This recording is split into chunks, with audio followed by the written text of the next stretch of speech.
All right. My first question here is going to be from Tom, and Tom wants to know, how do we find and vet an agent and or manager?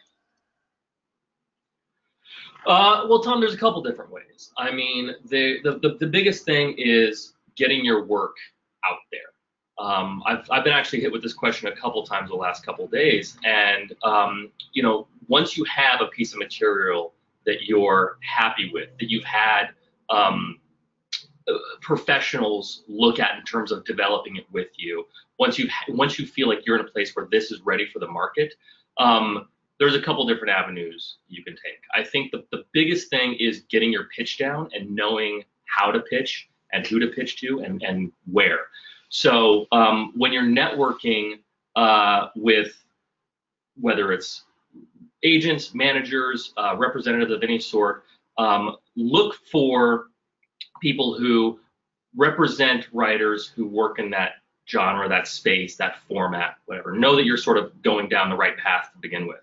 And then secondly, get in things like contests that actually put you in rooms with real managers and real agents and real producers.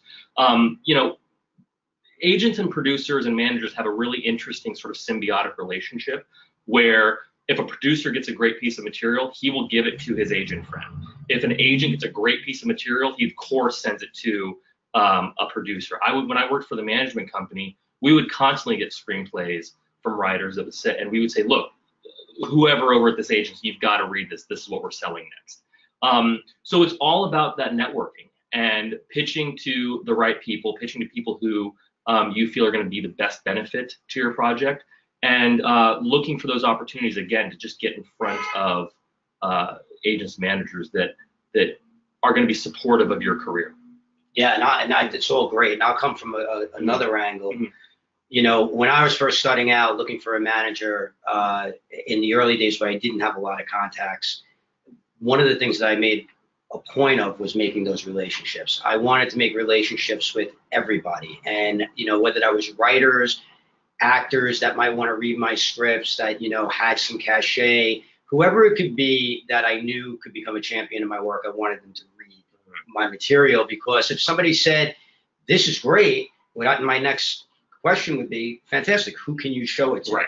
Is there anybody that you'd be willing to show it to? That goes a long way. I Right. mean, it's one of the most underserved. It's one of the things that a lot of writers don't get, is they don't understand the power of relationships. And they'll say, I'll bring this up sometimes, they'll be like, why do I want to network with actors? Right. Why do I want to network with cinematographers? Because if they read it and they like it, you get the opportunity Right. to say, who do you know? Would you be willing? Okay, that happens all the time. Yeah. For me, the other thing when I first started out, and the way I ultimately landed my manager, is exactly what you said.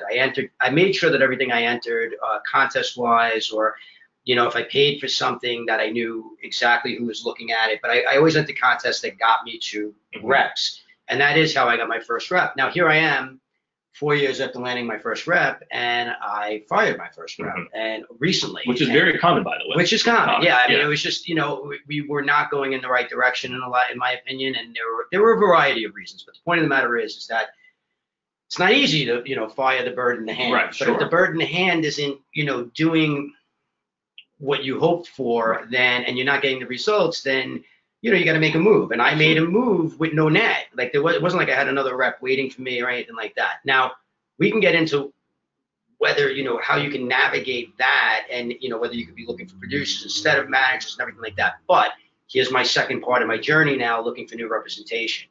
Over the last 8 years running this platform, and even before that, before I knew anybody, I valued the importance of relationships. Mm-hmm. So now, even when I had representation 4 years ago when I signed my rep, I never stopped winning champions in my Right. work, because you're still, even when you have representation, you're still your own best advocate. You're still going to work the hardest.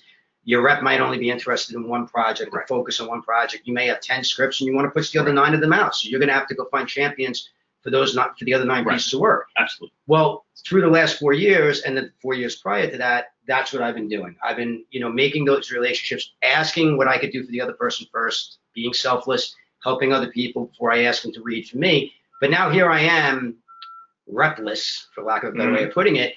And how am I getting my meetings, and how am I getting my reads and everything? Through relationships. Now I'm going to all the people that, I built up these relationships with through the years and saying, hey, look, I just fired my representation. I'm in this sort of vulnerable spot because I have some people interested in this, but I had this and that. What can you help me out? Absolutely. And of course, what can I do for you? Well, 100%. And my friends in representation, who I all love, and we're very dear friends, but there is an old saying that, why do agents and managers get paid 10%? Because they do 10% of the work. That's exactly right. I mean, one of the biggest misconceptions about this business is as soon as I get an agent, I'll be set. As soon as I get a manager, I'll be set, right? And it's just not true.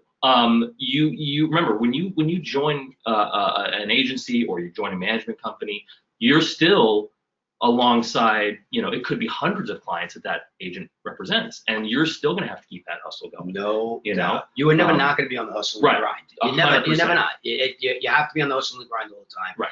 And that's why, and there'll probably be a common theme for the next 2 hours, why relationships are so important. Right. And if you're not spending the time, literally, if you're not, I've said this a million times, people are sick of hearing me saying it, but I spend an hour a day still to this day networking. Right. And, checking in with people and how you doing, how's your kid, how's your, can we get together, anything I can do for you, an hour every day. That's a perfect, 100%.